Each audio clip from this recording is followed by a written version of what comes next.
is Jeffrey Tumlin, who's the director of San Francisco Municipal Transportation Area. Thank you so much. Where's Jeffrey?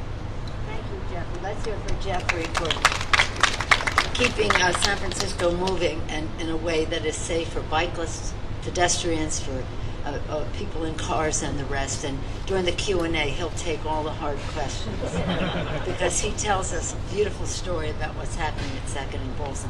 But now it's my honor to introduce Representative DeSaulnier, who is a member of the Transportation and Infrastructure Committee of the Congress of the United States.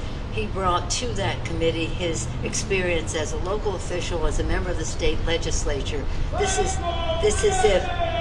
So, in any case, Mark DeSaulnier.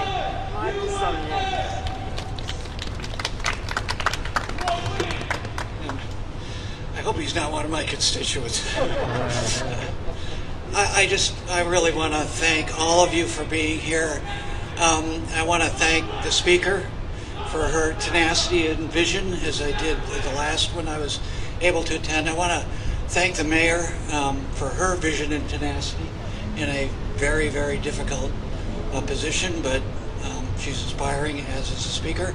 And Julie, thank you so much for your career, your vocation, and your heartfelt story about your experience, and to all of you. As the speaker said, through your experiencing, you're helping save lives. And I do want to thank somebody who, as a staff person who helped mentor me, this probably won't appreciate me calling her out, but Kate Breen, she's shaking her head. But we used to serve together when I was an MTC commissioner, and she was a wonderful staff person, and now she is working with San Francisco to make sure these projects are done.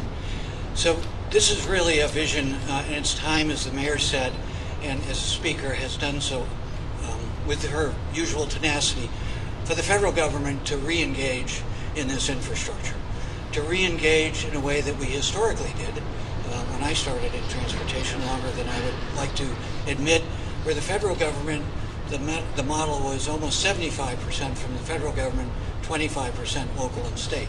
And here in San Francisco, in the region, representing an East Bay district and representing Contra Costa County, where we have passed super majority self-help sales tax to invest, where the state has done that, where the mayor just mentioned she's doing it again. So now the federal government is back, thanks to our leadership. And this whole systems management not only will save lives, but will help everyone's quality of life.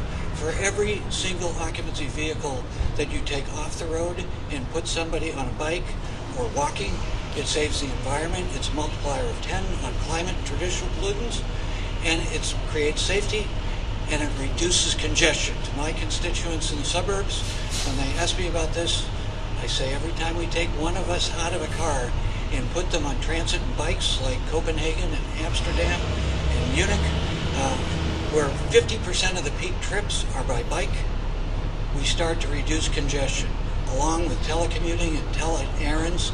But this is how we address our transportation challenges here in the Bay Area. And what happens in the Bay Area and what happens in California, as Jimmy Carter said, happens in the rest of the United States. So what we're doing here today not just saves lives here, not just saves lives in the region, not just saves lives in California, will save lives all over the United States. So thank you so much for your vision, your tenacity, and your heartfelt advocacy. We always say on these infrastructure and